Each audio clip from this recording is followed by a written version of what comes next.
March 28, 2025, a powerful 7.7 magnitude earthquake struck central Myanmar. Epicenter near Mandalay. The tremors caused panic and structural damage across several cities, including Sagaing, Naypyidaw, and Shwibo. The Ava Bridge in Sagaing collapsed, and buildings were damaged. The quake was felt in neighboring countries, including Thailand, where buildings swayed in Bangkok, leading to evacuations.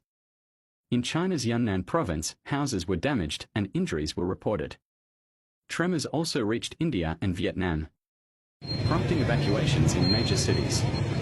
Emergency services in Myanmar are assessing the damage, but no immediate casualties have been reported.